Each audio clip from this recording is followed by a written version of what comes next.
ألذ وأطعم فراخ مشوية دايبة بأحلى وأسهل تتبيلة بمكونات موجودة في كل بيت، هتشرفك في بيتك وفي العزومات. تعالوا نشوف عملتها ازاي. بصوا بقى، انا لما بجيب لكم اي تتبيله بحاول اجيب التتبيلات الموجوده ومتوفره في كل بيت.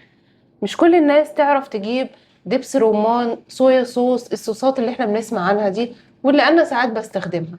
ولكن انا لما بطلع اقول لكم على اي حاجه بطلع اقول لكم على حاجات تقدروا تشتروها، حاجات موجوده في البيت. فالتتبيله دي من ابسط ما يكون، مكوناتها كلها متوفره وموجوده في كل بيت. اول حاجه هجيب الكبه بتاعتنا، انا كنت لسه عامله فيها بصل للطبيخ. هجيب بقى البصل بتاعنا، انا جايبه هنا 3 بصلات حمر. ليه؟ انا عامله ما شاء الله اللهم بارك كميه كبيره، تمام، عشان لو عندي عزومه، ولو ما استخدمتهاش في العزومه واستخدمت حاجه تانية هستخدم على اكتر من مره، يعني هستخدم دول على اكتر من مره. فانتوا بقى بتعملوا حسب كميه الفراخ بتاعتكم. فانا هنا جبت 3 بصلات كبار من البصل الاحمر. البصل الاحمر بيبقى جميل قوي قوي في التتبيلات. احط بقى بعد كده طماطم.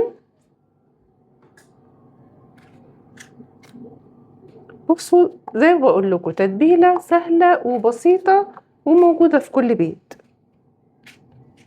طماطم كده تكون طريه شويه، عشان ايه؟ تنزل العصاره بتاعتها، ما تكونش ناشفه من بتاعه السلطه. هحط بقى عليها فلفل رومي،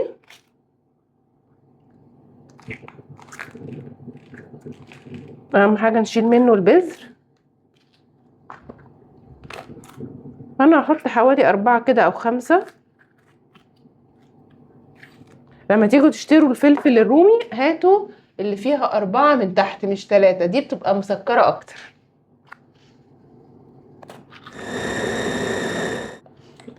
توابل مشكلة، هنحط ملح برضو كمية مناسبة على قد الكمية.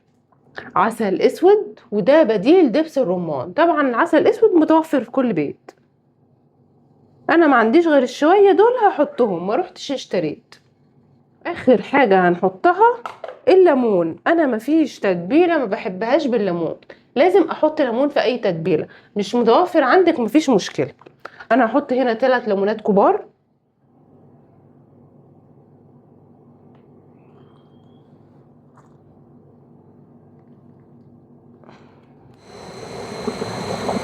كده يبقى عندنا احلى تتبيله للفراخ المشويه هتاكلوها في حياتكم.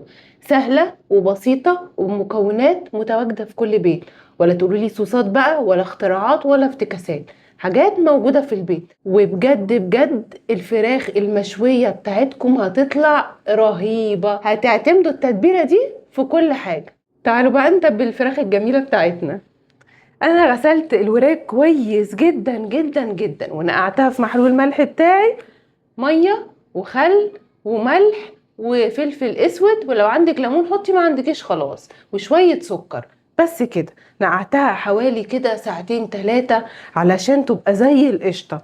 وبعد ما طلعتها عملت لها كده فتحات في الورك زي ما انتم شايفين، ورحت سايباه متصفي في المصفى ده كتير جدا. ودي خطوه مهمه جدا، ان انت بعد ما تطلعيها من محلول النقع تشطفيها كويس، وبعد كده تعملي لها الفتحات اللي انتوا شايفينها دي، وتسيبوها تتصفى كويس جدا جدا. مش عايزين اي ميه من اللي كانت فيها تبقى في التتبيله بتاعتنا. فالفراخ هي عندنا زي القشطه، هنبتدي بقى نتبلها.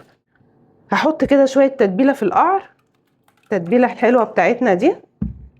وبعد كده هبتدي بقى ايه، شايفين اهو، انا عايزه كل الفراخ تبقى فيها تتبيله، والفتحات دي علشان تشرب منها. تبلها بقى واسيبها في التلاجة يومين، كل ما تقعد اكتر في التتبيلة كل ما تشرب من التتبيلة وتبقى طعمة وجميلة، والفراخ كلها تبقى شاربة منها. ولو مش هعملها بشيلها زي ما هي بالتتبيلة في اكياس في التلاجة. جبت هنا بقى شرايح بطاطس، ممكن تحطي بصل اي خضار من تحت. رصيت بقى الفراخ في الصواني كده بالتتبيلة، وبعد كده هغطيها بورق زبدة، وبعد كده ورق فويل، وهدخلها في فرن درجة حرارة عالية مسخن مسبقا نص ساعة. وبعد كده هجيب النار على درجة متوسطة وهسيبها بقى تستوي على مهلها. انا بسيبها في الفرن 3 ساعات، نص ساعة على درجة حرارة عالية وحوالي ساعتين ونص على درجة حرارة متوسطة مايلة لهادية خالص.